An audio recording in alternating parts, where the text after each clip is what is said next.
Nasty for a white wedding. Down, down, down, down, down. Who sings it? Go for it. Way, nasty for Marilyn Manson. Billy Idol, mate. Fucking Marilyn Manson. You know what? That deserved an F-bomb in the first 30 seconds. No, hold on. I think he did a cover. I might have did a cover, right? No, wait, hold on. Keep talking. Right, keep talking, right. Anyway, the reason why I mentioned that is because we kick off the episode. Do not disturb with a wedding. We're in the Rosariota Beach Hotel. And we have got a wedding reception. We are introduced here to the hotel manager by the name of Alina Reyes. Murder Dolls sung a cover of White Wedding, and I believe Marilyn Manson's the lead singer of them. So if I'm right, I'm right. If I'm wrong, I'm talking about the one of San Andres. Right, I'm not talking about fucking Marilyn Manson. Right, so know your role, jump on your horse and piss off back to TJ. Talking about TJ, we're in Tijuana. What was Tijuana better in?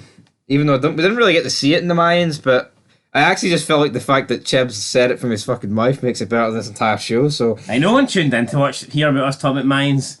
It's always Fear the Walking Dead. What do you make of this whole wedding flashback? Guy heart attack, deed hits the deck. Good night. I'm not complaining about the wedding flashback. What I will complain about is the fact that one guy died. He ends up biting, I believe, his daughter in the face, and then like one of the staff members decides to lock everyone in this room, this reception room, and it's like, what? Why? I mean, there was one zombie and one person bitten. This could have been contained. This could have been easily solved. Did she really need to lock everyone in here? And even if she did, it shouldn't have resulted in their fucking deaths. No, you're absolutely right. Honestly, I don't understand. You know, I can maybe accept a couple more people getting bit, but that should have been the maximum. How did this one walker and this one bitten girl manage to take over? Well, we do find it later on that they're not all dead. Everyone in that room is dead. No, they didn't. They weren't. Later on in the episode, that's the woman. Yeah.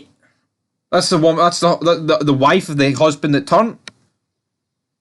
How did they escape then? I don't fucking know, mate. To be honest, you're led to believe. So obviously, I watch these things. You don't, right? So I know you're right, but I'm thinking I'm pretty sure they kind of led you to believe, like you said, that everyone in that room died because she locked them in. And also, there's been a massive there's been a long amount of time. And then they're still locked in there. So how did these people get out? Point is, right? Must have been a window. Right, listen, man. How weeks, potentially like a month or two has passed since the outbreak. Are you trying to tell me these people have just been roaming about the hotel looking for this woman? Just like, what is that all about? Well, they've been looking for the keys to this hotel for the past 2 months. Yeah, I'm not really buying that. Not really buying that. Right, so we've got Travis. He's limping down a Mexican road with Chris.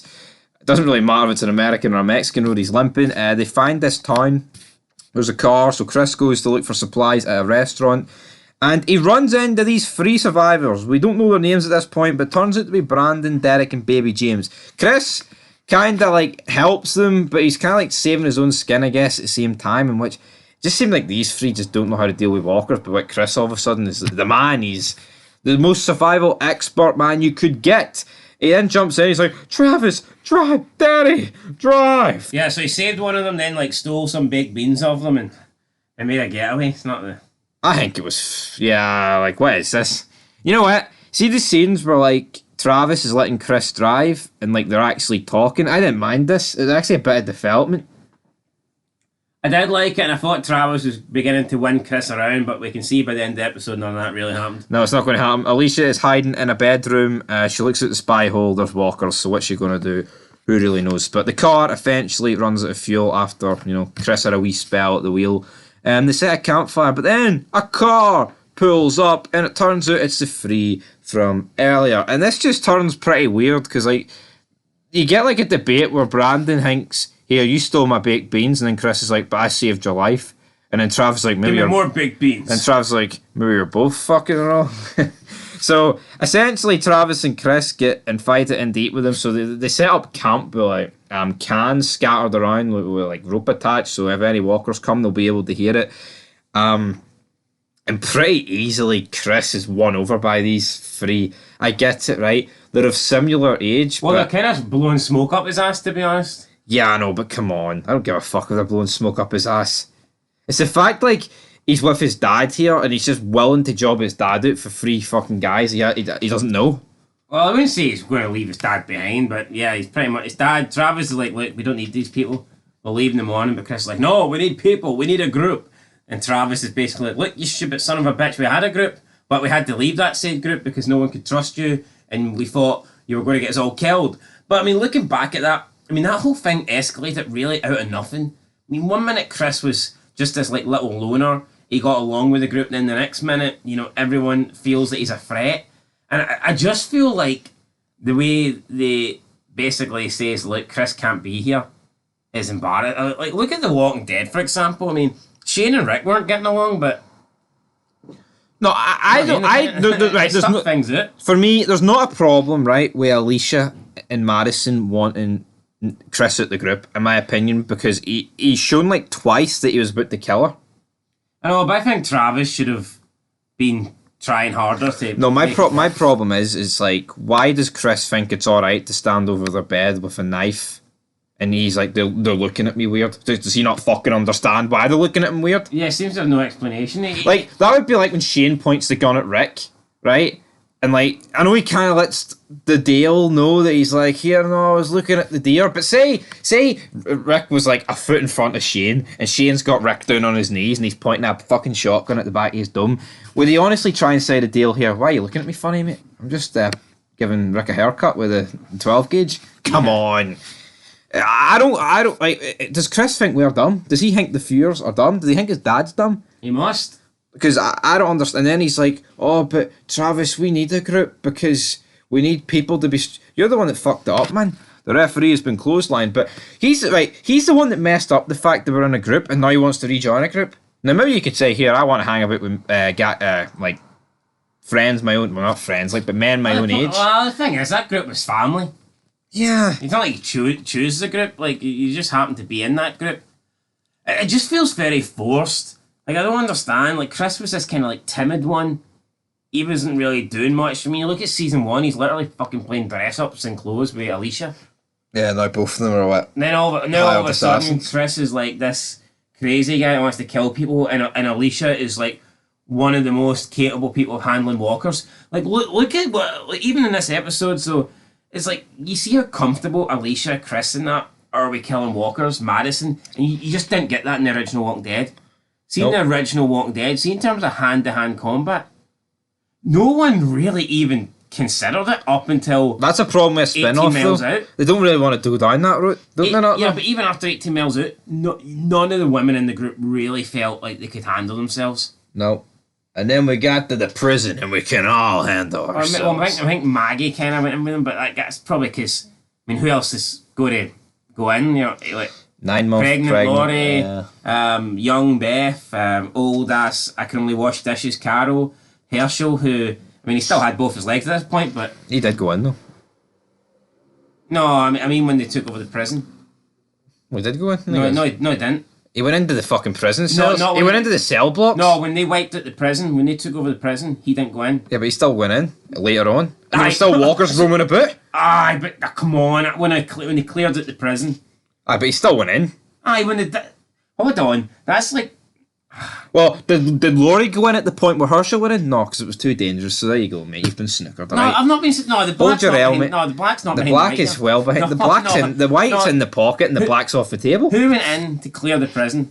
It was Maggie, Glenn, Daryl, T-Dog, Rick. Right. And then what was Herschel? When did Herschel go in? After. For a tea break?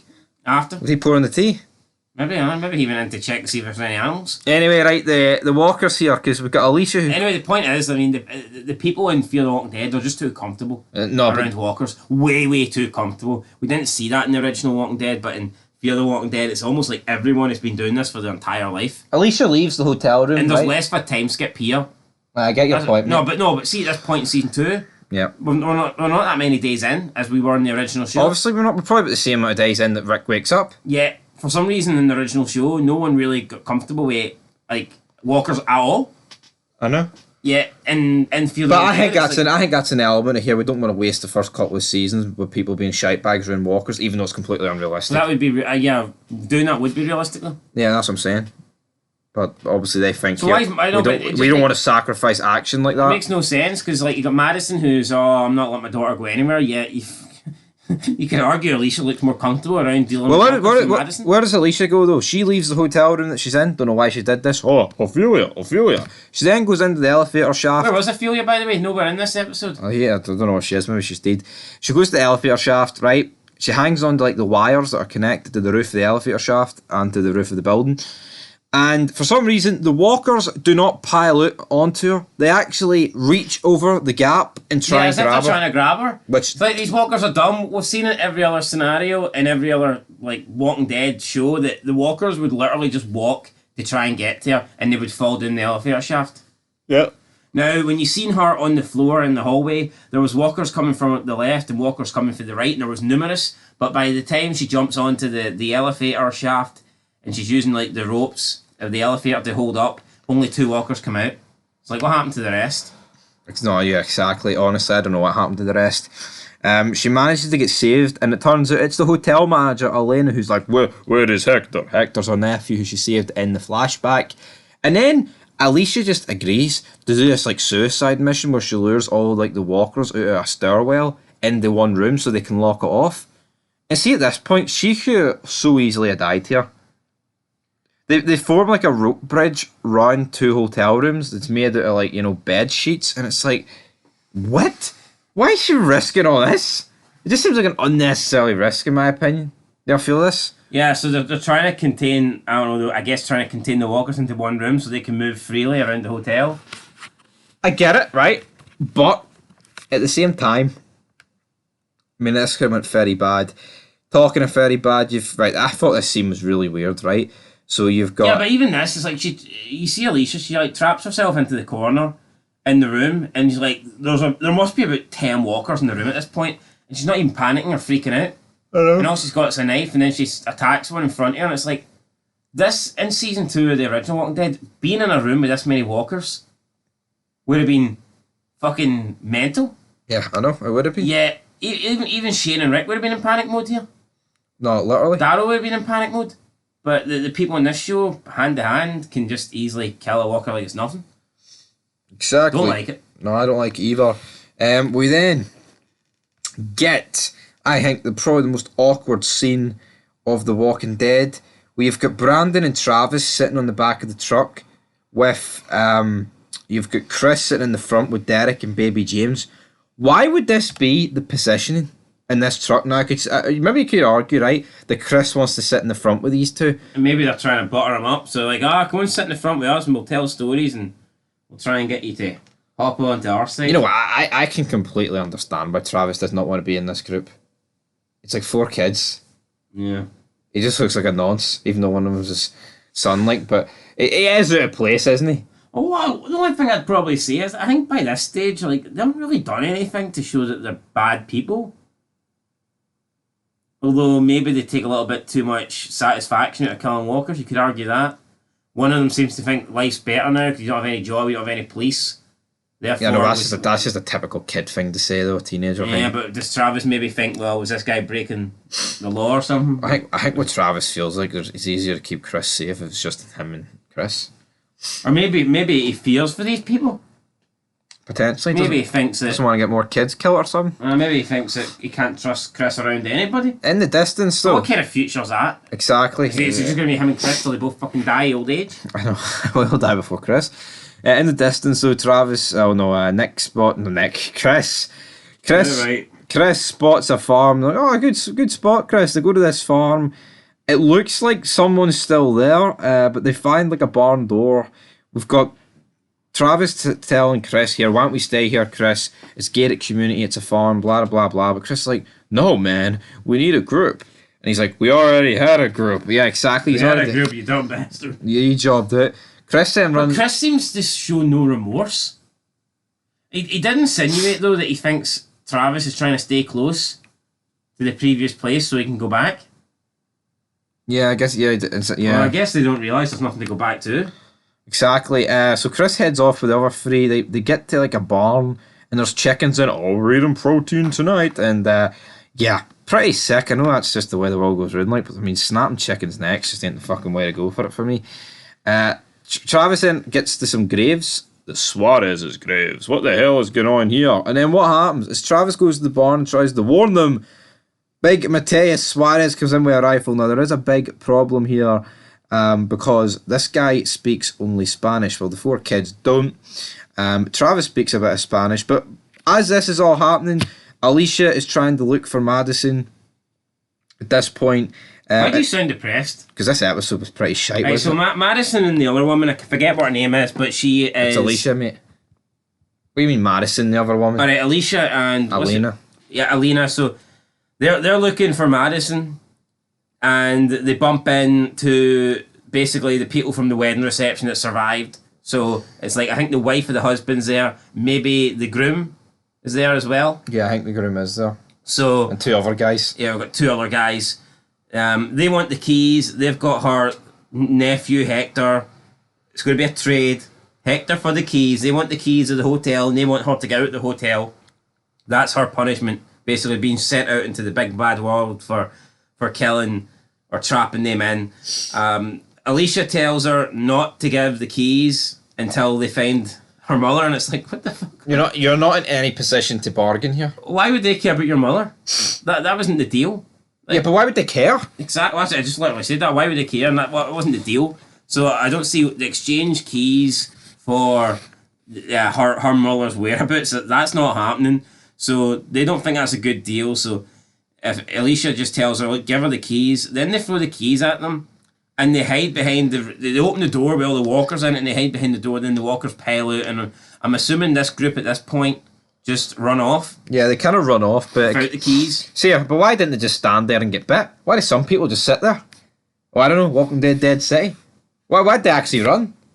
They wanted to live. There's so many inconsistencies, damn it. But at this point, you've got Elena and Alicia. They run to the next room. There's a blonde walker. Is that not a bit, like, unfair? Is that not, like, murderous a wee bit? Like, is that not supposed to be a fair trade and you're just going to try and get these people killed? Because I feel like... You've already killed their family. I feel like Alicia kind of fought here. Actually, you know what? I kind of feel sorry. I actually thought for a point she felt sorry for these people because that Elena did kind of job them out. She did, completely. Yeah, now she's jobbed them out even more by setting walkers on them. But Alicia, Elena, and Hector, so they run past the reception. There's a walker that I think they were trying to suggest looks like Madison, but it's not.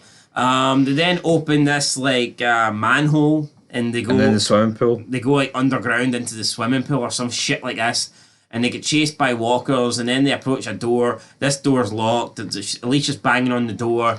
The door won't open, and then just as the walkers are closing in, about to get them, the door does open. And it's fucking Madison, and Madison's just standing there with like this stone face, resting bitch face, and this is her being reunited with her daughter. And honestly, you could not tell. There was no reaction. There was no facial expressions. There was no nothing. Her acting is horrendous. They literally just then rush into the room. They close the door, and then Strand like pushes a bookcase in front of the door, and then you just got Madison and Alicia looking at each other, and it's like there's no like relief or any like emotion or happiness on Madison's face, and it's like, what the fuck was this scene? She looked dead. Yeah, it's like she could not get... It was as if a big dirty pile of dog shit just walked through the door, man. She got a reek it, but in reality it was her daughter. And is it Kim Dickens just not being a good actress? I'd argue that. Like, why is she so... Like, she shows the same face here that if, like, she just received news that her husband had died, but in the flashback with Nick.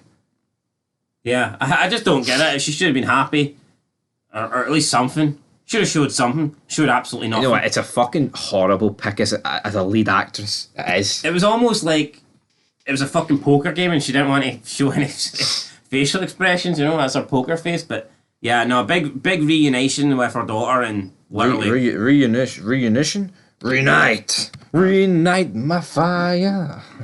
Ignite me. It's reunite. Fair enough. Reignite my fire. No, yeah, obviously. Ignition? Ignite? No, it's relight my fire, but I'm saying reunite is because that's what we're saying in this video. Enough, right, anyway, we cut back to the farm. It's fairly Walking Dead, guys. Right, see at this point, this farmer's pulled a gun, and then, like, by the time. And we've got. No, but everyone here, apart from Travis, pulled a gun on him. Bar the guy's got the chicken in a fucking crossface. I wasn't even aware they all had guns. I knew the leader did, but the other ones pulled guns from anywhere. So he's 3-on-1. You can't just, if he's going to start shooting, man, he's going to have to do it. He says, "L'urgence de qua os disparo." Get out of here or I'll shoot. Now Travis is telling him, "Look, guys, we have to go. This is his farm. This is his home. This is his place." Chris is like, "No." Then one of the kids snaps a chicken's neck, and this just causes the farmer guy to, I guess, lose it. He shoots him in the leg, which I think is fair enough. The kid goes down. The other two kids check on him. And then, out of nowhere, Chris, I guess he must have lifted the guy's gun. And he shoots the farmer in the chest. And Travis can't believe it. Travis looks at the farmer, looks at Chris. And basically the farmer dies out in well, not in his arms because he wasn't holding him. But basically the farmer just passes away while Travis looks on. Then Chris offers his hand to Travis. And you feel like Travis at this point is like, I don't want to touch your fucking mental, messed up, murderous hand. Yeah, I feel like it's the end. I feel like it's the end for Chris. I don't think he's got long and left. It's like this episode, especially at the beginning, you felt like they were connecting. You felt like maybe there was hope for Chris, but I think by the end of the episode, you're thinking, no, you know what? That Chris has now proven that he is a murderer. It's just very poor writing, though. It's just like we've said, it's all of a sudden. Like it just feels like such a forced story arc. There was nothing in season 1 that suggested this would happen. He's just been right. Maybe when they kidnapped that guy and he was in like the basement of the boat and like he was talking to him. It's really since then, and then like what he just killed him for no reason. True. And then after that, like the whole the walker went on Madison. He didn't help her. It just seems shit. It just seems like we've got nothing else in this show. So guess what? We'll just give you this story arc because realistically, right, they probably wanted just to find any sort of excuse to split the group up. Nick will do his own thing, so we have to force Travis and Chris to do their own thing, and that's what happened, guys. Maybe we need a little bit of conflict in the group, a little bit of tension. So when we watched this episode, we actually watched the first half a while ago, and then the second half recently, and I think the first half was a lot better than the second half. So I'm going to give it a 4 out of 10. It was definitely one of the better episodes I think we've seen in a while, though. Yeah. Yeah, I think a 4 out of 10 is probably fair. Yeah, no, I can't really get much more than that. You know, I was actually going to give it a 5, but Madison's reaction to opening the door and seeing Alicia there, that I can't forgive that. Yeah. That is fucking shite. And it was like fucking Shane felt more when he saw Rick return in episode 2. Saying he didn't want him to be there. I haven't really seen Kim Dickinson much, but I didn't really enjoy her on Sons of Anarchy either. Yeah, but that's the thing, in Sons, she didn't have to show emotion. Like here, you've actually got to show a range. No, but she was supposed to be like the fucking main woman of a whorehouse, and she looked like a resting bitch face in that as well, so it's like, imagine you walk in, she's the first face you meet, you just do 180 and walk in. I know, the clientele goes down. I mean, like, so anyway, 4 out of 10, we're back. Cara, whatever they're called. 6 more episodes to go. Yakuza. I mean, what's your predictions for the next episodes in terms of Chris? I feel, is Travis going to put him down himself? Unfortunately, spoiler alert, guys, I think Chris might die this season. In fact, I'm pretty damn sure I'd bet money on it. But, I just didn't see this coming. I just did not see the group splitting up. I didn't see them going off in their own direction. I mean, Daniel... Someone told me, I can't remember if it was you, but someone told me we don't see Daniel till like the end of season 4. Something like that, yeah. So what, he just disappears for 2.5 seasons? Where's he go, exactly? Well, no, like, I mean, what is the explanation? Hello. I could accept him not meeting back up with the group for 2.5 seasons, but for him not to be on the show for 2.5 seasons? I'm fucking glad we're talking. Murder, do you see it? But get in the bin, Daniel, mate. Know your role, shut your mouth. Till next time, guys, 4 out of 10. Wait, but like even when they were originally leaving, it's like Nick, they just leave Nick behind. The farm's burning down, and Madison sees Nick, and they just drive off and leave him. And Thingy's like, Durand, nothing you can do for Madison. It's like seeing The Walking Dead, seeing the Herschel's farm was burning down. They were desperately looking out to see who they could get. Abigail, and that's not me saying that it was good in the Abigail. It certainly was not. But I don't know why they have just done their best to turn Chris into this like weird fucking psycho killer. And they've decided to split up the family. I'm actually glad to split them up, but I feel like it's just been forced to split up. Like, I can't remember Alicia really having any sort of combat with any walkers until she got off the Abigail. Yeah. And as soon as they got off the Abigail and they reach the church and you see they're outnumbered by all these walkers and then they start fighting them in hand-to-hand combat, that would just never have happened in The Walking Dead. Absolutely not. They would have ran. Exactly, but I don't know, man. I don't like see in the show. See when you feel like everyone is capable of dealing with walkers, it does take the edge off it. You feel like everyone's invincible. You don't feel like anyone's going to die. The threat of the walk. Well, see when the walkers are easily taken care of and dispatched off, they don't really offer much threat. No. You feel even in like seeing The Walking Dead. See by the time you get to like later seasons, you kind of realize that the only people that are going to die for walkers are like just bums, like red shirts. Red shirt tonight. But at least in the first couple of seasons of The Walking Dead, I feel like the walkers actually posed a threat, and you felt like people in the main group could die from them. Yeah, but here it's like... But in this, it's like, you just do not feel like anyone is going to die. You feel like Chris is more likely to kill somebody than the walkers. Oh, and some random person they bump into in the next episode might die, but you just don't see Nick getting killed by a walker. You don't see Alicia or Madison getting killed by a walker, because they already seem to be, combat experienced out of nowhere. Absolutely, damn it. Anyway, I'll man. get a 4 out of 10. It's 4 out of 10. This review's dragged on long enough, troops. Till then, though. Peace.